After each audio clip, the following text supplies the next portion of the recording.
Hi, I'm Dan. Thanks for checking in on Dimgaard this week. So the most notable thing in Dimgaard this week was we tipped our toes into the sea of NFTs, non-fungible tokens. So I'm going to give my takeaways from that. I have some observations and opinions. I have some questions, maybe someone can answer. So I'm not going to go into what non-fungible tokens are or blockchain or any of that. But with relation to Dimgaard, what NFTs would be a way to do would be a way to convey a feeling of ownership for the digital work. And in our analysis of Dimgaard and things that we liked and things that we think needed to change, one of those was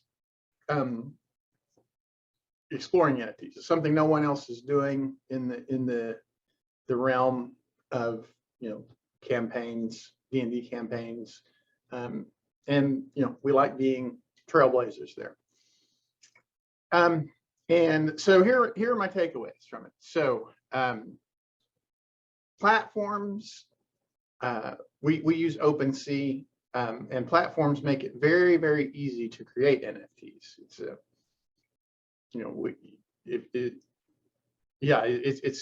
it's almost trivial to convey. You just say, here's my digital work that I want an NFT for. I want to use this blockchain, and poof, it's done. The hard part, and this was surprising me. So I've never really done anything in cryptocurrency before, so this was my first experience with the crypto world in general, and it was surprising to me how hard it is to navigate just the elemental features of that. Just like saying, oh, I want to get some Ethereum. Here's how do I do that? How do I pay for some Ethereum? And that is just a overly complex and slow process, to the point where I think that cryptocurrency is a misnomer. There's absolutely nothing current about the crypto digital blockchain world. You have to, any wallet you choose, you're going to have to go through a third-party vendor like Wire, and those then take days, if you're lucky, days, if not weeks, to actually reconcile the payment from your bank account to the wallet. And then there's another overhead associated with the wallet then actually recognizing that payment and getting the crypto into it. So yeah, the idea that that we will be using crypto as an alternative to our credit cards or cash in the near future is just absurd. That's just there's no way that you're going to there's just no way, because you can't, like if you're selling pizza and someone says, well, I want to use my cryptocurrency to pay for it, you say, okay, let's start that process, and we will have your pizza paid for in about a week if we're lucky. So you bet, in a week we will deliver that pizza to you. I mean, it's just absurd. Yeah, there's just no way to use crypto as a viable means. Now, the closest thing that I can see to the way it currently works would be like if you were trying to buy something used in that, and the seller required a foreign currency. Say you were in the United States and trying to buy something from England, and they required you to pay in pounds, or in France and they required you. But in those situations, you just say, oh, I've got a credit card that will work in both France and America, and I will just charge it to that credit card, and the credit card will probably tack on an exchange fee to that payment, but it is done and reconciled within minutes, right? It's approved, and the seller knows that their payment is coming, and with confidence, and can get that whatever that bottle of wine or round of cheese in the mail.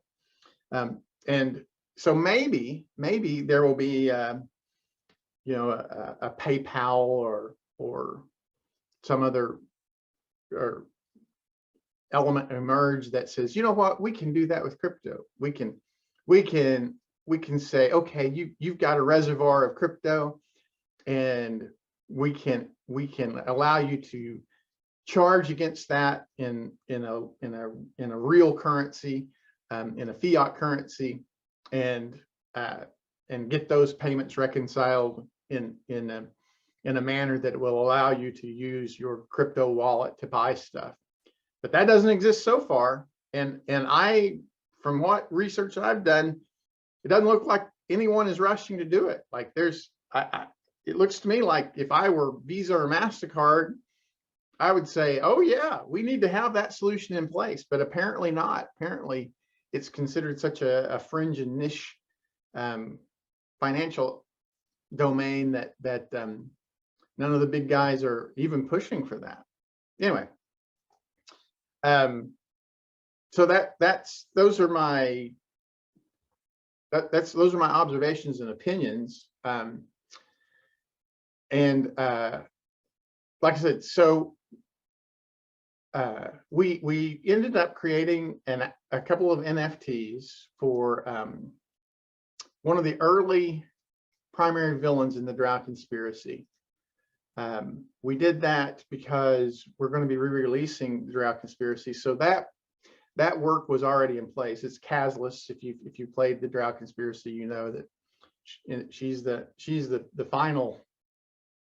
She's the arch rival in episode 2 of the Drow conspiracy, and she's a favorite of mine. That was another reason that I picked her. I thought, oh yeah, I like Kazlis, and we had upgraded the artwork for her so that it's more suitable.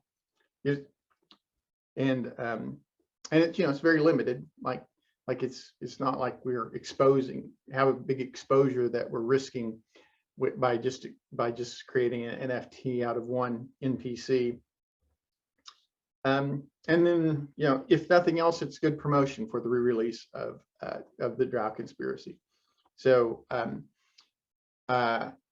going in though, I did hope that it would be financially successful. So like, we launched an auction for that NFT, and there have been no bidders on that. Now, I don't know if that's the fault of our choice of NFT, if it's so niche that there's just not anyone interested in having the digital ownership of a Drow conspiracy NPC, or if that market just doesn't exist. If there's just like that the hype about selling NFTs,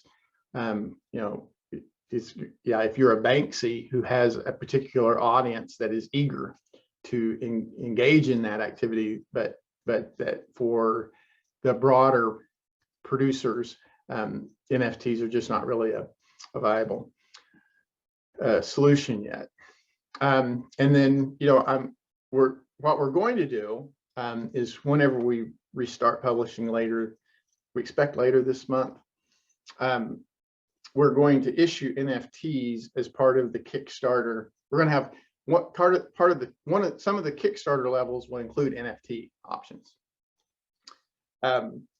And so then the question will be if that is going to be a better vehicle for actually selling NFTs than using the platform auction, the OpenSea platform auction. I have to admit that I was a little disappointed that there was no one that of of the 8 billion people on the planet, not a single one said, oh yeah, it's worth $20 to have the first NFT from Dimgaard. It would have been nice to have that validation.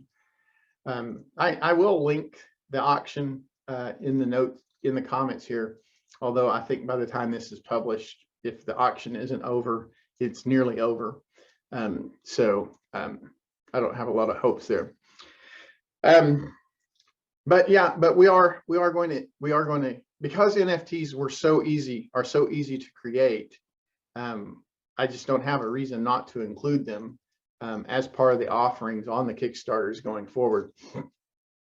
And I would expect that to be true of pretty much all digital offerings in the near future on Kickstarter. Like, there's just no reason why if you're buying anyone's adventures or other sources, that they would not give you an NFT option just for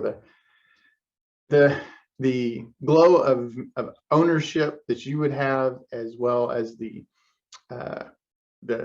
greater participation, greater feeling that you are a bigger part of the community. Lots and lots of good things from selling an NFT as part of your campaign offering or your Kickstarter offering. So that's my thoughts on NFTs. I'm curious if it's a limited sample size, right?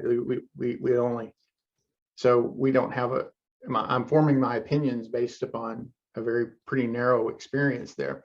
So I could be wrong, right? And if I am wrong, then I would appreciate it if I was corrected. So, this is an invitation to explain to me why I am so off base on any of the points, maybe it was just curiously easy for us to create NFTs, or maybe it was curiously hard for us to actually populate our crypto wallet, or maybe there is a mechanism for paying using crypto in real time that we have not been exposed to, and that actually does exist out there. And it'd be a great chance for someone who was interested in that and wanted to promote it to leave a comment or contact me directly and correct that, and then I will issue a correction if I'm wrong, right? And then if you find these videos helpful, please hit a subscribe, and if this one in particular was interesting to you, a like helps to get it seen by more people, as well as gives me a little bit of guidance as to what is interesting to you, so for future reference. And then until next week, I hope things go well for you.